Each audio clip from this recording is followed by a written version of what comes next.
Elhamdülillahi Rabbil alemin. Ve sallallahu sellem ala hayri halqi Muhammed ve ala alihi ve sahbihi ecma'in. İnşallah bugün tevhid kitabına sabahımızda ulantабыз. Şefaat bölümüne kelip toxtogon ekenbiz. İnşallah bugün oşol şefaat bölümünün ulantабыз. Bul alım, bul şefaat bölümünde bul jerde nege alıp keldi? 17. bölümde ne sebepten oşul jerde şefaat bölümünü eskeriп atat. Bundan burun biz 2 bölüm okuganбыз. Birinde адамзаттын эң жакшысы болгон, эң улуусу, Аллах Таалага эң жакыны болгон пайгамбарыбыз Мухаммад саллаллаху алейхи ва саллям дагы ага сыйынсаң да, дуа кылып сурасаң дагы эч кандай пайда дагы, зыян да бере албайт экендигин баяндаган. Андан кийинки бөлүмдө периштелердин эң жакшысы болгон Жебрейил периште дагы алсыз экендигини, андан сыйынып дуа кылып сурасаң да эч кандай пайда, зыян бере албайт экендигин баяндаган. Демек, ошол ширк кылып жүргөн адамдарга, мушриктерге, силер могу пайгамбарга, адамзаттын эң жакшысы болгон Мухаммад пайгамбарга сыйынсаңар дагы, дуа кылып сурасаңар дагы, ал силерге эч кандай пайда, зыян бере албайт. Жалгыз Аллахка сыйынгыла ошон үчүн деп айтты да. Андан кийин айтты, периштелердин эң жакшысы жада калса, Жебрейил периште да пайда, зыян бере албайт.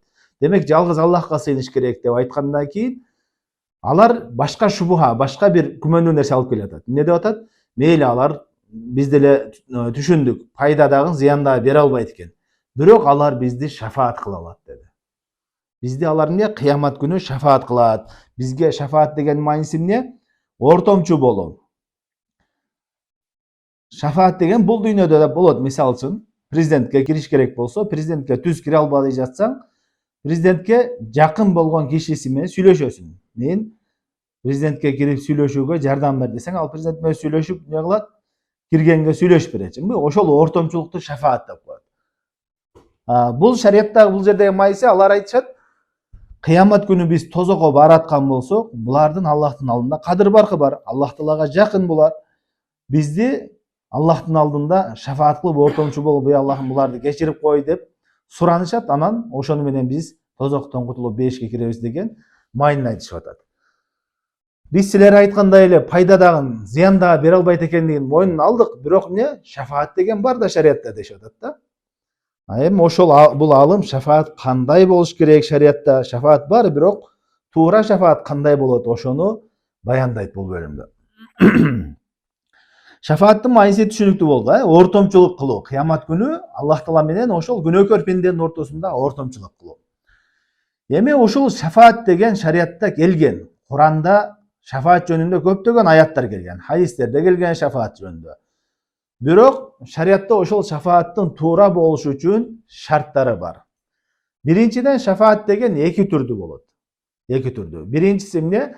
Тастыкталган, шариат тастыктаган шафаат. Экинчиси болсо шариат четке каккан шафаат. Шариат тастыктаган шафаат кандай? Ошол кыямат күнү ошо пайдасы тие турган шафаатты тастыкталган, аш-шафаат мусбата дейт, бекемделген, тастыкталган шафаат дейт. Андан кийин экинчиси аш-шафаат манфия, четке кагылган, кайтарылган шафаат дейт. Ал эмне? Кыямат күнү пайдасы бербей турган, пайда тийбей турган шафаат. Аят хадистерди окуй турган болсок, кээ бир аяттарда шафаатты тастыктап келген. Кээ бир аяттарда шафаатты четке кагып келген да. Ал эми адашкан жамааттардын ушундай жолу бар, бул илгертен бидатчылардын жолдоруна. Шатаби рахмауллах айтсам деген китебинде баяндайт. Бидатчылардын жолдорунан, бидатчы деген билесиздер, адашкан жамааттар, динге жаңылык киргизгендер, исламда жок болгон нерседен алып келген ошол жамааттардын жолу кандай?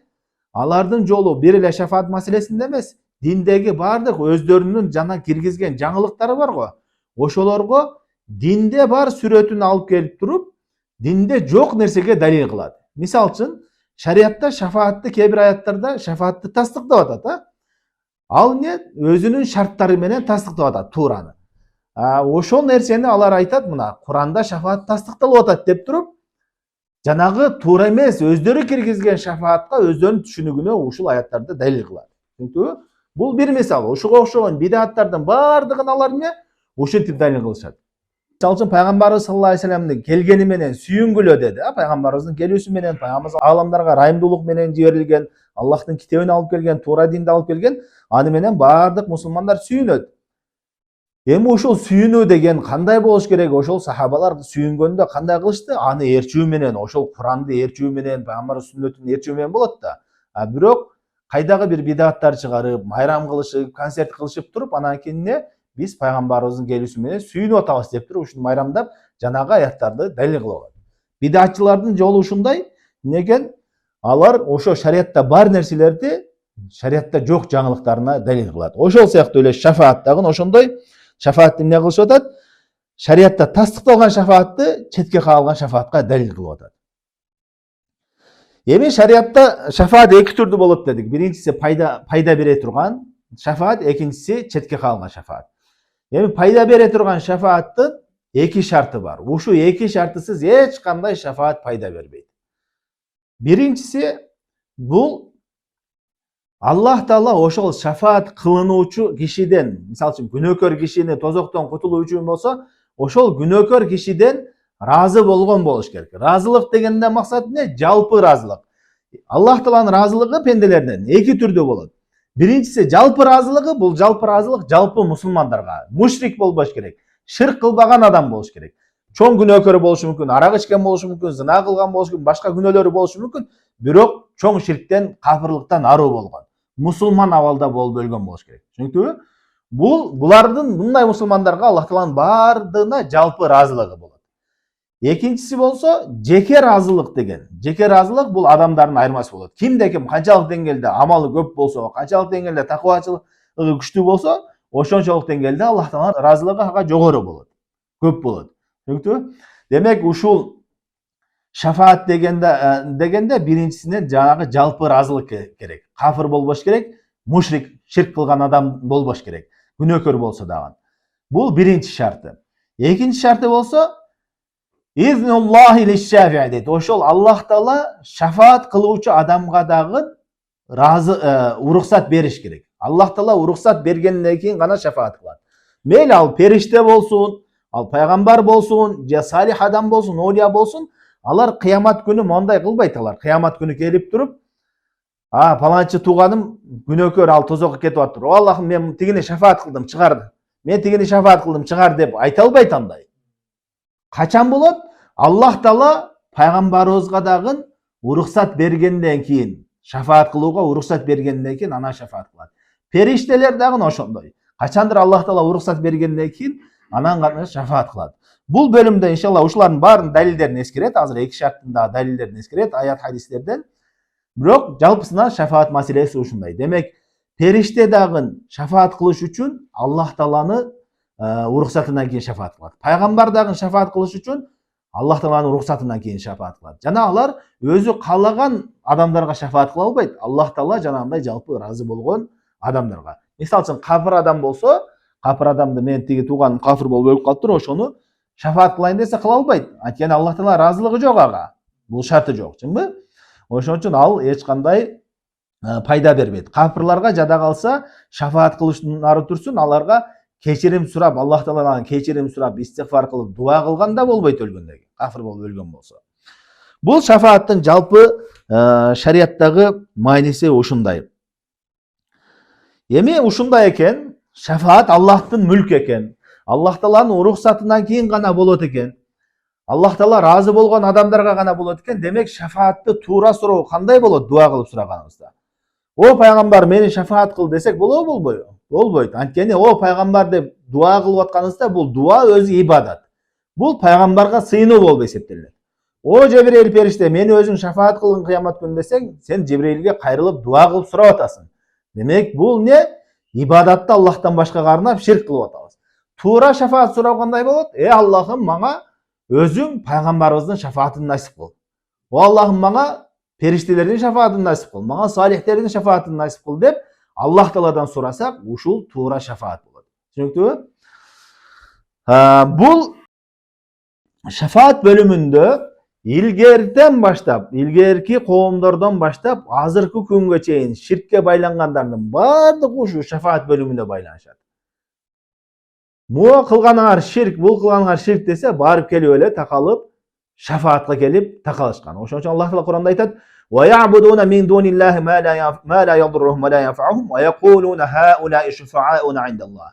Алар не Аллахтан башка зыяндагы, пайдадагы бере албаган нерселерге сыйынышат дейт. Сыйынышканда кантип сыйынып атат? Ошолорго дуа кылып атат, ошолорго арнап кан чыгарып атат, курбандык чалып атат. Оолияларга, азиз оолияларга деп арнап кан чыгарышат го. Ошол сыяктуу кан чыгарышып атат. Анан не буларга неге мындай кылып атасыңар? Бул ширк десек, алар не бизди Аллахтын алдында шафаат кылат деп айтышат дейт. Демек бул шафаат бөлүмү кече эле Мухаммад ибн Абдул Вахабтын кезинде эле чыгып калган нерсе эмес. Бул илгертен баштап азыркы күнгө чейин кыяматка чейинки ширк кылгандардын эң негизги шек күмөнү ушул шафаат бөлүмү. Ушуга байланышат. Эми бул алым ушул жанагы эскерген шарттардын далилдерин эскерет бул аяттарда. Биринчи аятта айтып атат. Аллах Таала айтты: "Ва анзир бихиллазина яхафуна ай юхшару иля раббихим лейса лахум мин дунихи валийю ва ла шафия." Сен Кур'ан менен өздөрүнүн Раббыларына жолугуудан корккондорду эскергин дейт. Аларга эч кандай эмне дейт? Жардамчы дагы, шафаатчы дагы жок дейт. Бул аятта Аллах Таала шафаатты четке кылып атат. Түшүнүктүбү? Бул кандай шафаат? Жанагындай ширк боло турган болсо, жана шарты жок боло турган болсо, ошондой шафаат четке кагылат. Кийинки аятта эскерди: "Мен заллази яшфа индаху илля биизни." Аллахтын жанында анын уруксатысыз ким шафаат кыла алат деди. Бул жерде эмне? Аллахтын уруксаты менен шафаат болот экендигини ошол шартка далил эскерип атат. Мен заллази яшфа индаху илля биизни. Аллахтын жанында Аллахтын уруксатысыз эч ким не кыла албайт? Шафаат кыла албайт деген маанини эскерди. Кийинки аятта Najm сүрөсүндө эскерип атат: "Ва кам мин малакин фис самавати ла тугни анхум ла тугни шафаатухум шей'ан илля мин ба'ди ан я'зана Аллаху лиман яша ва ярда." Асмандардагы канчалаган периштелер дейт. Алардын эч кандай шафааттары пайда бербейт деди. Эч кандай шафааттары пайда бербейт. Качан пайда берет? Бир гана Аллах Таала аларга шафаат кылууга уруксат бергенден кийин, андан кийин Аллах Таала ыраазы болгон адамдарга гана пайда берет деди. Демек, бул аятта шафааттын жана биз эскерген эки шартын эскерди. Аллах Тааланын ыраазылыгы керек, андан кийин Аллах Тааланын уруксаты менен гана болот деди. Андан кийинки аятта, бул аятта жакшы түшүнөлү, ушул аятта ошол мушриктердин бардык шубхаларына жооп берген. Аллах Таала айтат: "Кул ид'уллазина замтум мин дуниллахи ла ямликуна мисқала зарратин фис самавати ва ла фил ард ва ма лахум фихима мин ширки ва ма лахум минхум мин захир." Аллах Таала айтты: "Айткының дейт, Аллахтан башка силер Кудай деп аткан нерсеңер дейт. Алар эмне кичине чаңча нерседен, же асмандагы чаңча нерсеге дагы ээлик кыла алыша албайт дейт. Жана жердеги нерселерге да эчтекеге ээлик кыла албайт дейт. Жана алар ал нерседе Аллах Таалага шериктеш да боло албайт дейт. Жана Аллах Таалага алар жардамчы дагы боло албайт деди." Бул жерде 3 деңгээлде ширктин четке кагып атат. Биринчиси, биз Аллах Таалага сыйынганда эмне үчүн сыйынабыз? Анткени ал бүт аламдын Раббысы, жаратуучусу, ээси болгон үчүн сыйынабыз да. Эми Аллахтан башкага, башка бирөөдөн дуа кылып сурасаң, же бирдеке сурасаң, ал дагы бир нерсеге ээлик кылган болуш керек да. Ошол жаратуу сыпаты же ээлик кылган бул аламдарга. Бул аятта биринчи деңгээли алар эч бир нерсе, бир жер асманда бир чаңча нерсеге дагы ээлик кыла албайт деди. Биринчи деңгээл түштү. Экинчисинде айтып атат: "Мейли ээлик кыла албайт, биз деле ээлик кыла албайт" деп айтабыз деши мүмкүн да мушриктер. Бирок эмне алар Аллах Таалага шериктеш бул нерседе.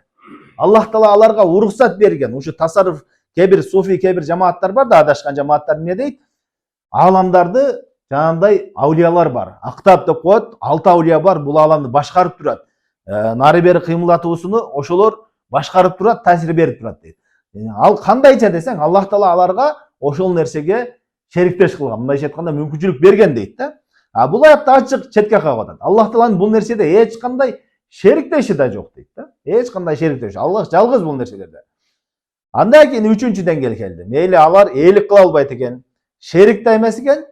Эми үчүнчү деңгээл келди, алар айтат: "Мейли ээлик кылбайт, шерик эмес, бирок Аллахка жардамчы, Аллах Таала аларды өзүнө жардамчы катары алган" деп айтышат. Ошондо айтат: "Ва ма лахум минхум мин захир." Алар Аллах Таалага жардамчы дагы эмес. Аллах Таала жардамчыга да муктаж эмес. Аллах Таала жардамчыга муктаж болгондой алсыз эмес. Демек Аллах толук ээлик кылуучу, ага эч кандай шериги жок, анын эч кандай бул нерседе жардамчысы да жок. Анан ушул 3 деңгээл менен дагы четке каккандан кийин 4-ncü деңгээл калды. 4-ncü деңгээл эмне? Шафаат дегенге байланыштуу. Түшүнүктүбү? Алар ээлик кыла албаса, шерик болбосо, Аллахка жардамчы болбосо, неге аларга сыйынып атабыз дегенде, демек бизди алар кыяматта шафаат кылат деген эмеге байланышканда, анан шафаат бөлүмүнө дагы эскерди. Шафаат дагы силер айткандай эч кандай пайда бербейт деди. Ошол жерде Шейх Ибн Тайми рахмааллахтын ушул аяттан кийин сөзүн эскерип атат. Айтат: "Нафаллаху амма сиваху куллама ятааллaqu бихил мушрикун." Аллах Таала бул аятта дейт, мушриктердин баардык карманып байланган далилдердин баарын четке какты деди. Силердин сыйынган нерсеңер ээлик да кылбайт, жардамчы да эмес, шериктеш да эмес деди. Фанафа ан якуна ли гайрихи мулкун. Айтат, Аллахтан башка бирөө бул аламдарга ээлик кылуусуну четке какты. Ай ан якуна маликан, бул ээлик кылуусуну. Ау кыстан минху, же болбосо бир бөлүгүнө дагы ээлик кылуусу, Аллах Таалага шерикте иш болуусуну. Же болбосо ан якуна аунан лилла, Аллах Таалага жардамчы болуусуну. Андан кийин айтты: "Валам ябка илля шафа", алардын бир эле шафааты калды. Анан аны да айтты: "Аннаха ла танфау илля лиман азина лаху рабб кама кала таала". Бул шафааттан бир гана Аллах Таала уруксат бергенден кийин гана болот деп айтты. Аллах Таала айтты: "Вала яшфауна илля лиман иртада". Алар эмне? Аллах Таала разы болгон адамдарга гана шафаат кылыша алат dedi. Андан кийин кийинки далилде Абу Хурайра радыйаллаху анху айтат: "Ва кала лаху Абу Хурайра". Абу Хурайра пайгамбар саллаллаху алейхи вассаламдан сурады: "Мен ас'аду наси би шафаатика я Расулаллах". Сенин шафаатыңа эң акылуу болгон, сенин шафаатың менен эң бактылуу болгон адам ким деп сураганда айтты: "Кала мен кала ла илаха иллаллах халисан мин калбихи". Кимде ким жүрөгүнөн ыхластуу абалда ла илаха иллаллах, Аллахтан башка сыйынууга татыктуу зат жок деп айткан болсо, мына ошолор деп айтты. Демек бул хадисте дагы пайгамбарыбыз жана мушрик болбош керек деген шартын эскерип атат. Түшүнүктүбү? Шафаатка эмне? Ширк кылбаш керек. Фатилка шафаату ли ахли al-ихлас биизниллах ва ла такуну лиман ашрака биллах. Эми бул шафаат ыхластуу адамдарга гана болот. Кимде ким Аллах Таалага ширк кылган болсо, ал эмне? Ал шафааттан пайда албайт деди. Эми бул жерде бир маселе. Аллах Таала райымдуу, мээримдүү зат. Аллах Таала каалаган адамны күнөөлөрүнүн баарын кечирип коюп, бешке киргизип коюшу мүмкүн, ширк кылбаган адамдарды. Суроо туулушу мүмкүн да. Эгерде Аллах Таала ошону райымдуу, мээримдүү болсо, эмне себептен Аллах Таала сөзсүз түрдө периштелер аркылуу шафаат кылдырып, пайгамбар аркылуу шафаат кылдырып, анан киргизет. Түздөн түз эле шафаат жок эле өзү эле кечирип киргизип койсо болбойбу деген суроо болушу мүмкүн да. Алымдар айтышат, бул нерсенин пайдасы, бул Шейх Ибн Тайми да айтат, бул нерсенин пайдасы биринчиден ошол шафаат кылып аткан адамдын кадыр баркыны көтөрүү. Ал бул дүйнөдө жакшы амал кылды, таква болуп жүрдү, салих болду, Аллах Таалага моюнсунду, кыямат күнү аны не кадыр баркын көтөрүү. Мисалы үчүн азыр деле бул дүйнөдө бир чоңдун жанында бирөөнүн кадыр баркы бар болсо, ал адамдардын алдында кадыр барктуу болот. Бирөө сөз өтө турган болсо. Азыркы күндө президенттин жанында сөз өтсө, ал кадыр барктуу болосунбу? Ошол сыяктуу эле Аллах Таала ал дүйнөдө дагы эмне? Ким таква болуп жүргөн болсо, салих болгон болсо, алардын кадыр баркыны көтөрүп көргөзүш үчүн. Айтат: "Ва хакыйкатуху", бул шафааттын акыйкаты ушундай дейт. Анналлах субханаху хуаллази ятафаддалу ала ахли ихлас фаягфиру лахум биваситат дуа ман азина лаху ан яшфа лiyukrimahu ва янал мақам ал-махмуд. Бул шафааттын акыйкаты ихласууларга Аллах Таала өзүнүн фазилети менен берет дейт. Жана ошол күнөөкөр адамдарды шафаат кылууга уруксат берген адамдардын дуасы менен, ошолордун сурануусу менен Аллах Таала күнөөлөрүн кечирет дейт. Жана эмне кылыш үчүн? Лiyukrimahu ва янал мақам ал-махмуд. Ошол шафаат кылып аткан адамды сыйлап кадыр баркташ үчүн. Фаш-шафаа аллати нафаха ал-Кур'ан ма кана фиха ширк. Куранда четке кагылган шафааттар, жана айткандай Куранда эки түрдүү келген. Бул биринчиси ошол ширк аралашкан шафаатты четке каккан. Валихаза асбата аш-шафаата биизнихи фи мавади. Бирок ошол эле учурда Куранда бир нече жерде шафаатты тастыктаган дейт. وقد بين النبي صلى الله عليه وسلم أنها لا تكون إلا لأهل التوحيد والإخلاص. Пайғамбарымыз саллаллаху алейхи вассалам чынында баяндады, не? Бұл таухид иелеріне, ықыластуу адамдарға ғана пайда берет екендігini баяндады. Демек, шафаат бөліміне қысқаша түсінікті да, шафаат деген не екен? Біріншіден ортомчу болу, қиямет күні Аллах тағала менен. Екіншіден шариатта екі түрлі болған шафаат, тасдикталған, четке кагылган. Ширк болған болса, четке кагылган, ширк жоқ болған болса, тасдикталган. Ошол тасдикталган шафаат екі шарт менен. Аллахтын разылыгы жана Аллахтын уруксаты менен гана болот. Жада калса пайгамбарыбыз саллаллаху алейхи вассаламдагы хадисте келгендей, Аллахтын уруксаты менен гана качан болот? Кыямат күнү адамдар ушундай көп туруп, кыйналып туруп калганда не болот?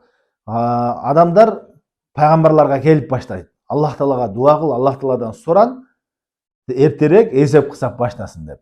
Бардык пайгамбарлар өздөрүнүн үзүрлөрүн айтып акырында пайгамбар саллаллаху алейхи вассаламга келишет. Пайгамбарыбызга келгенде пайгамбарыбыз айтат: "Мен ошондо ушундай дуа кылып жалбарам" дейт. Азыр эсиме келбейт дейт ал нерсе. Аллах Таала ошол кезде ийгилик берет. Аллах Таалага сажда кылып, Аллах Тааланы ушундай мактоо айтып жалбарам. Андай экен Аллах Таала: "Я Мухаммад, ирфа раасак ва кул ясма васал туата ва шфа тушафа." О Мухаммад, кана башың, саждадан башың көтөр. Ушундай жалбар дуа кылганда саждадан башың көтөр, сураган нерсеңди сура берилет. Жана шафаатыңды кыл деп Аллах Таала уруксат бергенден кийин. Элестет, адамзаттын эң жакшысы болгон. Жада калса алымдар айтат, пайгамбарыбыз Мухаммад саллаллаху алейхи вассалам бул периштелерден да улук деп. Ошондой зат, Аллах Таалага ошондой жакын болгон зат, ушундай Аллах Таалага жалбаргандан кийин, Аллахтын уруксатынан кийин гана кылып атат. Андан башка оолия деген башка эмелер эч кандай пайда бербейт. Эми кафырларга шафаат деген пайда бербейт деп айттык.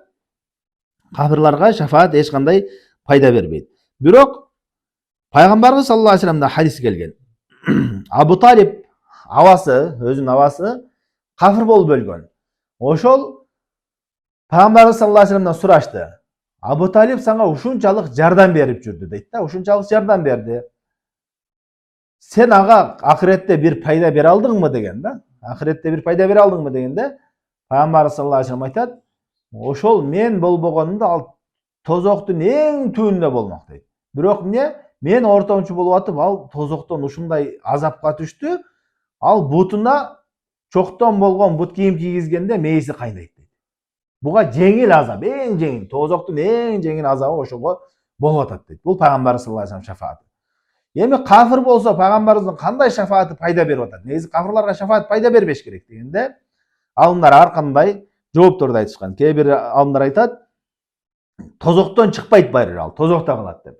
Кээ бир алымдар айтат, Аллах алем, бул пайгамбарыбыз саллаллаху алейхи вассаламга гана тиешелүү дейт. Пайгамбарыбызга гана тиешелүү. Анткени бизде жалпысынан мушриктерге пайда бербейт деген аят хадистер келди, бул аам деп коет усул фикта, жалпы келди. Эч кандай эмеге пайда бербейт мушрик кафырга. Кимде ким кайсы бир эмеге мушрикке пайда берет деп айта турган болсо, ага жеке далил алып келиш керек. Бизде пайгамбарыбыздын тиги авасына жеке далил келген үчүн бул пайгамбарыбызга ошол авасына гана тиешелүү. Башка далил келген жок, башка мушрик кафырларга пайда бербейт деген абалда калабыз.